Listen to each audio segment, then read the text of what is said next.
ఇటీవల భారత ప్రధాని మోదీపై దుర్భాషలాడిన జైషే మహ్మద్ టాప్ కమాండర్ మౌలానా అబ్దుల్ అజీజ్ ఇసార్ చనిపోయాడు. పాకిస్తాన్లోని పంజాబ్లో అతని మృతదేహం లభించింది. అజీజ్ ఇసార్ మృతిపై పలు అనుమానాలున్నాయని పాక్ మీడియా చెబుతుంది. గుండెపోటుతో ఆయన మరణించి ఉండవచ్చని చెబుతున్నారు. అయితే నిర్దిష్టమైన కారణం ఏమిటనేది తెలియాల్సి ఉంది. పంజాబ్లోని బహ్వల్పూర్లో ఉన్న జైషే ప్రధాన కార్యాలయం మధ్య అంత్యక్రియలు జరగనున్నాయి. భారత్లోని పలు ఉగ్రదాడుల వెనుక అజీజ్ ఇసార్ ప్రధాన సూత్రధారిగా ఉన్నాడు.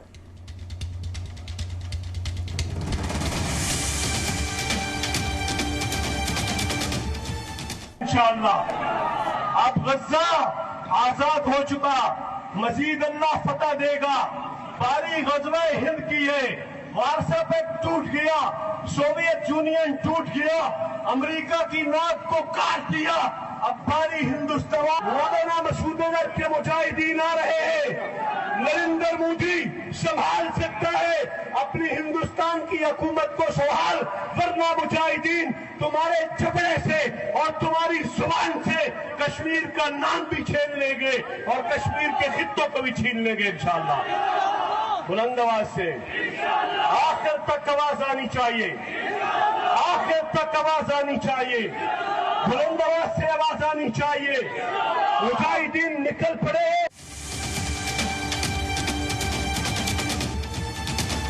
రైట్, ఇదే అంశం సంబంధించి మరిన్ని డీటెయిల్స్ మా చీఫ్ న్యూస్ కోఆర్డినేటర్ రాధాకృష్ణ అందిస్తారు. రాధాకృష్ణ. Good morning Anitha. పాకిస్తాన్ లో వరుసగా ఇటీవల కాలంలో టాప్ మోస్ట్ తీవ్రవాదులు జైషే మహమ్మద్ కావచ్చు, లష్కర్ తోయిబా కావచ్చు, ఈ ప్రధానంగా ఈ తీవ్రవాద సంస్థలకు చెందిన టాప్ కమాండర్స్ అనుమానాస్పదలో మృతి చెందడం సంచలనంగా మారింది. సో కొద్ది రోజుల క్రితము ఇప్పటికే పాకిస్తాన్ సంబంధించిన లష్కర్ తోయిబా ఉగ్రవాది సైఫుల్లా ఖలీద్ కరాచీలో నడి రోడ్డు పైన అనుమానాస్పద స్మృతిలో మృతి చెందాడు. అతనిపై కాల్పు జరిపినట్టుగా తెలుస్తా ఉంది. సో అతను కూడా లష్కర్ తోయిబా సంబంధించి టాప్ కమాండర్ గా మోస్ట్ వాంటెడ్ టెర్రరిస్ట్ గా ఉంటూ వస్తున్నాడు. సో అది ఘటన మరొక ముందే వారం రోజుల వ్యవధిలోనే మరొక తీవ్రవాద సంస్థ జైషే మహమ్మద్ సంస్థకు సంబంధించినటువంటి టాప్ కమాండర్ మౌలానా అబ్దుల్ అజీజ్ కూడా ఈసారి అనుమానాస్పదంగా మృతి చెందడం ఇప్పుడు అదైతుంది. సో మొత్తంగా కూడా ఆ జైషే ప్రధాన కార్యాలయం వద్ద సంబంధించి టెర్రరిస్ట్ జైషే మహమ్మద్ తీవ్రవాద సంస్థలో ఉన్నటువంటి ఈ యొక్క ఇసార్ మొత్తంగా కూడా అనుమానాస్పదలు మృతి చెందడం, ఒకవైపు తీవ్రవాద సంబంధించినటువంటి వాళ్ళు మొత్తంగా కూడా ఆ యొక్క గుండెపోటుతో చనిపోయాడు, ఇసార్ గుండెపోటుతో చనిపోయారని చెప్పేసి చెప్తున్నప్పటికీ అతని మరణం మాత్రం తీవ్ర అనుమానాలకు సందేహాలకు వ్యక్తమవుతోంది. ఎందుకంటే అతనిపై బుల్లెట్ల వర్షము కురుస్తున్నట్టుగా ఉంది, బుల్లెట్ గాయాలతో చనిపోయినట్టుగా తెలుస్తా ఉంది. సో మొత్తంగా కూడా లష్కర్ తోయిబా కావచ్చు, జైషే మహమ్మద్ కావచ్చు, ఇటీవల కాలంలో ఈ వరుసగా అనుమానాస్పదలు మృతి చెందడం ఒక సంచలనంగా రేపుతా ఉంది. ఎందుకంటే ఇటీవల కాలంలోనే ఈ యొక్క ఇసార్ ఇండియాను టార్గెట్ చేస్తూ సంచలన వ్యాఖ్యలు చేశారు. సో ఇండియాలో ఇప్పటికే జరిగినటువంటి పలు కీలక దాడుల్లో ఇసార్ ప్రధాన నిందితుడిగా వచ్చాడు. సో ఆజాద్ ఇసార్ మొత్తంగా కూడా భారత్ లో జరిగినటువంటి ఉగ్ర దాడులకు కీలక సూత్రధారి, పాత్రధారిగా ఉంటూ వచ్చాడు. సో ఈ నేపథ్యంలో ఈ రోజు మరణించడం మాత్రం సంచలనంగా మారుతా ఉంది.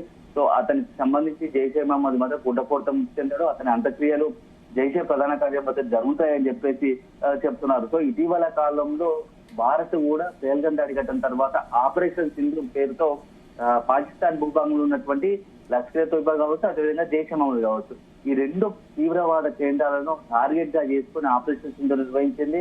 దాదాపు 100 మందికి పైగా తీవ్రవాదులను కూడా మట్టుబెట్టింది. ఆపరేషన్ సింధూర్ సక్సెస్ అయింది. సో దీంతో అక్కడ ఉన్నటువంటి తీవ్రవాదులంతా కూడా కకావికలమైపోయారు. సో ప్రధానంగా ఎవరైతే జైషే మహమ్మద్ కావచ్చు, అదేవిధంగా లష్కర్ తోయిబా కావచ్చు, హఫీజ్ సయ్యద్ కావచ్చు, మసూద్ అజర్ కావచ్చు, ఈ ప్రధానంగా ఈ ఇద్దరు మోస్ట్ వాంటెడ్ తీవ్రవాదులు అధినేతలు ఈ రెండు తీవ్రవాద సంస్థలకు వాళ్ళు ఎక్కడికక్కడ పారిపోయినట్టుగా తెలుస్తోంది. వాళ్ళ ప్రధాన అంశాలు మాత్రం ఎటు చేయాలి, ఎందుకంటే ఆపరేషన్ సింధూర్ తో ఈ లష్కర్ తోయిబా కావచ్చు, అదేవిధంగా జైషే మహమ్మద్ ప్రధాన కేంద్రాలు కూడా పూర్తిగా దెబ్బతిన్నాయి. వందలాది మంది టెర్రరిస్టులు చెందారు. సో అక్కడ నుంచి వేరే ప్రాంతానికి వెళ్తూ ఈ క్రమంలోనే వాళ్ళపై అటాక్ జరుగుతున్నట్టుగా తెలుస్తా ఉంది.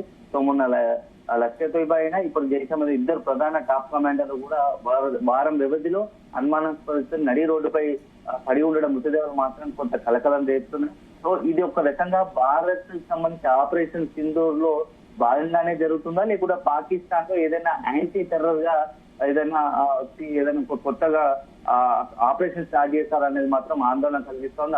ఒక రకంగా సెన్సేషన్ గా మారింది. సో మొత్తంగా మాత్రం వరుసపెట్టి 2 తీవ్రవాదులు మరణించడం, అదే సందర్భంలో టాప్ మోస్ట్ గా ఉంటున్నారు. సో ఒక రకంగా పాకిస్తాన్ లో తీవ్రవాద ఏరివేత ప్రక్రియ కొనసాగుతుందా అని చెప్పేసి ఒక సందేహాలు కూడా వస్తున్నాయి. సో ఇటీవల కాలంలో ఈ యొక్క అజీజ్ ఇసార్ కూడా భారత్ పై తీవ్రంగా వ్యాఖ్యలు చేశారు. భారత్ ను ముక్కలుగా విడగొడతాం, విభజిస్తాము, మత ఆధారంగా భారత్ ను విభజించబోతున్నామంటూ నోటికి ఇష్టానుసారంగా మాట్లాడుతూ భారత్ ను ఖచ్చితంగా విభజిస్తామంటే సంచలన వ్యాఖ్యలు చేశారు. ఒక రకంగా విద్వేషపూరిత ప్రసంగాలు ఇస్తూ నిత్యము అక్కడ ఉన్నటువంటి యువతను కావచ్చు, పాకిస్తాన్ కి సంబంధించినటువంటి యువతను, అదేవిధంగా కాశ్మీర్ యువతను లోబరుచుకొని వాళ్ళని టెర్రరిస్ట్ తీవ్రవాదం వైపు మళ్లించి వాళ్ళు విద్వేషపూరితం ఒక మత ఆధారంగా మతఛాందసవాదంతో ఉగ్రవాదాన్ని ప్రేరేపించి అదే కాశ్మీర్ లో అదే భారత్ లో దాడులకు ఉచ్చుకొల్పే ప్రయత్నం చేస్తున్నారు ఈ అజీజ్ ఇసార్. సో అతను ఇటీవల కాలంలో కూడా అదే రకంగా కూడా ఈ యొక్క మొత్తంగా భారత్ ను మేము చిన్న చిన్న ముక్కలుగా చేసేస్తాం అది అని చెప్పేసి ఇష్టానుసారంగా మాట్లాడు. అదే సందర్భంలో మోడీ కూడా వార్నింగ్ ఇచ్చారు, మీరు కాశ్మీర్ విషయంలో కావచ్చు, పాకిస్తాన్ కి సంబంధించి విషయంలో మీరు అనవసరంగా జోక్యం చేస్తాం, మీ అంటూ చూస్తామంటూ కూడా ప్రధాని నరేంద్ర మోడీని కూడా హెచ్చరించిన సందర్భాలు ఉన్నాయి. సో ఇవన్నీ జరుగుతున్న క్రమంలో ఉన్నట్టుండి ఒక్కసారిగా ఈ అజీజ్ ఇసార్ సంబంధించి చనిపోవడం ఒక రకంగా సంచలనంగా మాత్రం. ఎందుకంటే గుండెపోటాన్ని వీళ్ళు చెప్తా ఉన్నారు తీవ్రవాద సంబంధించి జైషే మహమ్మద్ తీవ్రవాద, కానీ అతనిపై బుల్లెట్ గాయాలు ఉన్నట్టుగా అక్కడ ఉన్న ప్రత్యక్ష సాక్షులు కావడం స్థానికంగా ఉన్నటువంటి అక్కడ ఉన్నటువంటి పాకిస్తాన్ మీడియా చెప్తా ఉంది. సో మొత్తంగా వరుసపెట్టి ప్రధాన టాప్ కమాండర్లు 2 తీవ్రవాద సంబంధించి మృతి చెందడము, అనుమానాస్పద స్థితిలో రోడ్డుపై పడి ఉండడం మాత్రం సంచలనంగా మారుతా ఉంది. సో ఇక ఆపరేషన్ సింధూర్ కూడా ఇంకా కంటిన్యూ అవుతుందా అని చెప్పేసి ఒక సందేహాలు మొదలుతాం. ఎందుకంటే ఇప్పటికే ఆ పహల్గామ్ దాడి ఘటన తర్వాత భారత్ చేసిన ఆపరేషన్ సింధూర్ ఎట్ల వరకు వచ్చిందో మన అందరికీ తెలిసిన విషయమే. ఎందుకంటే ఆపరేషన్ సింధూర్ మే 8వ తేదీన జరిగింది, దాదాపుగా నెల రోజులు కావస్తా ఉంది. సో మొత్తంగా కూడా పాకిస్తాన్ కు ఒక రకంగా భారత్ దెబ్బెందు రుచి చూపించాము. పాకిస్తాన్ లో ఉన్నటువంటి తలదాపుకున్నటువంటి తీవ్రవాద సంస్థలు వారి అధినేతలకు మొత్తంగా కూడా ఒక వెన్నులో వణుకు పుట్టిందని చెప్పవచ్చు. సో దీంతో వాళ్ళ జైషే మహమ్మద్, లష్కర్ తోకి సంబంధించిన అధినేతలకు సంబంధించి మోసం టెర్రరిస్టులు వాళ్ళ కుటుంబాలు కూడా మొత్తంగా కూడా ఆ యొక్క ఆపరేషన్ సింధూర్ లో హతమైనట్టు కూడా వాళ్ళే చెప్పారు. సో ఇప్పుడు కూడా ఒక్కొక్కరు టాప్ కమాండర్లు కూడా లేకపోతున్నారు. సో మొత్తంగా తీవ్రవాదాన్ని ఏరివేయడమే లక్ష్యంగా ఒకవైపు భారత్ ఆపరేషన్ సింధూర్ చేపడితే ఇంటర్నల్ గా పాకిస్తాన్ లో ఇప్పుడు ఈ మరణాలు కూడా మరొక రకంగా సెన్సేషన్ సృష్టిస్తున్నాయి. సో ఏదేమైనా భారత్ ఒక రకంగా మాత్రం ఇలాంటి తీవ్రవాదులు చనిపోవడమే భారత్ ఎట్లయినా ఒక రకంగా హర్షించాల్సిన విషయం. ఎందుకంటే ఎంతో మంది అమాయకులను బలిగొన్నటువంటి, వందలాది మంది ప్రాణాలను బలిగొన్నటువంటి తీవ్రవాదులు ఒక మతఛాందసం, ఒక మతం ఆధారితంగా ఉగ్రవాదాన్ని తీవ్రవాదాన్ని ప్రేరేపిస్తూ దాదాపు పాల్పడుతూ లేనిపోని దేశంలో అలజడి సృష్టిస్తున్నటువంటి ఈ తీవ్రవాదుల కార్యకలాపాలకు ఎక్కడికైనా అడ్డుపడాల్సిందే, అడ్డుకట్ట వేయాల్సిందని భారత్ భావిస్తోంది. ఈ నేపథ్యంలోనే పాకిస్తాన్ లో ఇట్లాంటి అటాకులు జరగడం ఒక రకంగా మనకు ఇండియాకు ఒక రకంగా శుభపరిణామం అని చెప్పవచ్చు. ఇంకా భవిష్యత్తులో కూడా ఇలాంటివి ఏమో జరిగే అవకాశాలు ఉన్నట్టున్నాయి. సో మొత్తంగా ఆపరేషన్ సింధూర్ కంటిన్యూ అవుతుందని ఒకవైపు కేంద్రం కావచ్చు నరేంద్ర మోడీ ప్రకటించారు, మరోవైపు అక్కడ ఉన్నటువంటి తీవ్రవాదులు కూడా అనుమానాస్పదలో మృతి చెందుతున్నారు.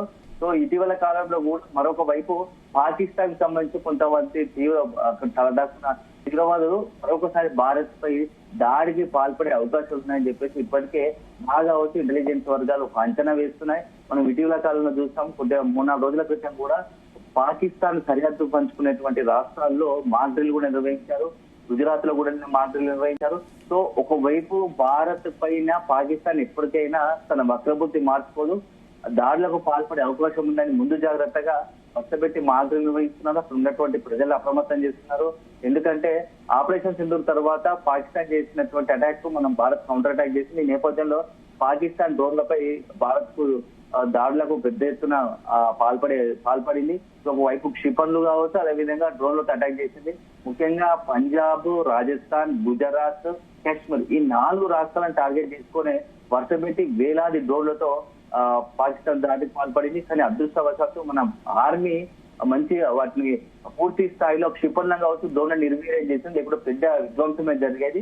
సో ఆర్మీ అలర్ట్ గా ఉండడం వల్ల ఇక్కడ ఉన్నటువంటి ప్రజలకు కావచ్చు ఎటువంటి ఇబ్బంది ప్రాణ నష్టం జరగలేదు.